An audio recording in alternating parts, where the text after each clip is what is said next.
All right, guys, we're going to look at some lines in triangles. Now, better buckle up. This is kind of a tough topic. I've got the definitions of 4 of the different things that we're going to try and kind of quickly look at each, and we'll end up adding some information. So feel free to stop the video anytime you need to write something down, or try and get a good picture, print out this slide at the very end. The top 2 ideas we've spoken about before: perpendicular bisectors and angle bisectors. Perpendicular bisector is a line that cuts a segment in half perpendicular. Well, we get 3 lines for every triangle, so we can do 3 of these. I can take one of these segments and have the computer construct a midpoint. All right, so now that's exactly in half. The cool part is if I change this triangle, all that midpoint will change with it. All right, well, a perpendicular bisector would be a line going through that point that was perpendicular. Oh, I didn't want to do that. I want just this point and this line, and we're going to make a perpendicular line. Let's make that color just a little bit different. Maybe we'll go with, let's go with something nice. We'll go with a green. Okay, so this is a perpendicular bisector. As I change this triangle, that will change with it. All right, well, I did one side. I can actually do this 3 different times. All right, so if I select that side, there's the midpoint, and I can construct a perpendicular line through that. I can do it twice. I can do it a 3rd time. There's the midpoint, and I can construct a perpendicular line. Now, I don't know if you saw what just happened there, but this is kind of a rarity in mathematics. 2 lines intersect at one point, always. 3 lines intersecting at one point, that does not always happen. All right. What we're talking there is called a concurrent intersection. Right?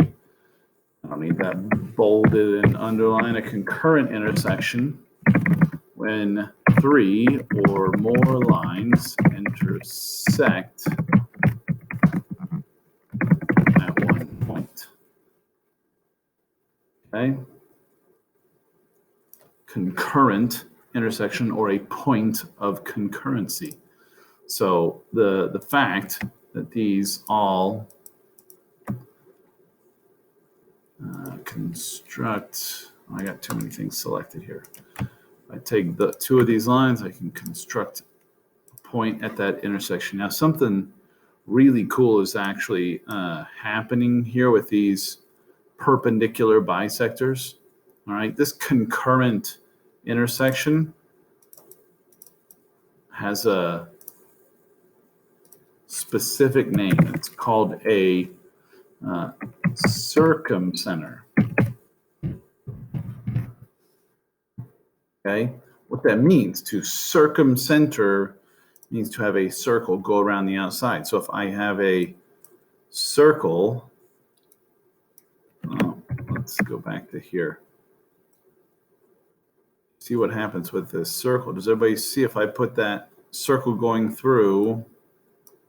Let's do it one more time. If I have that circle intersecting one of the vertices of the original triangle, it actually hits all 3. And maybe you're thinking, well, Coach just got lucky on this situation. As I change this, this continues to happen. All right, so realize the cool thing about a circle, the distance from the center out to the circle, that measurement of that segment has to be the same as the measure of that out to any of the other.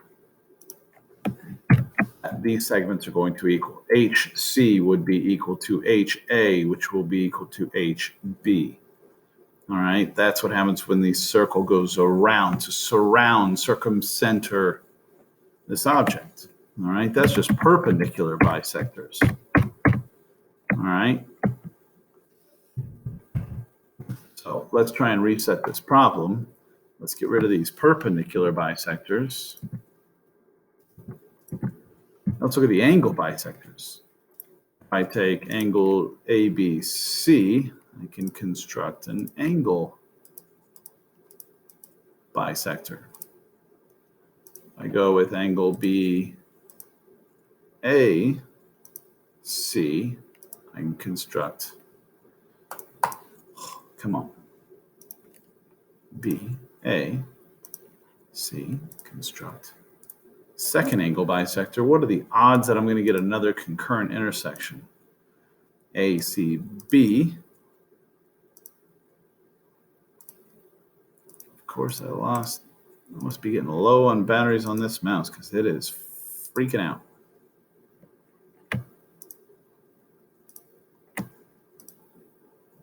There's my third one. Do we have another concurrent intersection? We do.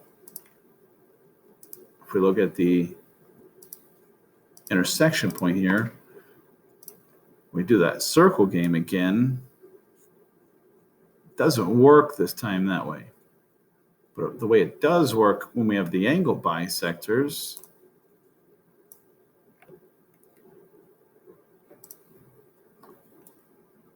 is, good God, the circle fits in perfectly on the inside. So for the angle bisectors, it's not a circumcenter, of the in-center. Circle fits on the inside. Again, so the distance from the center to that line will be the same all the way around. All right.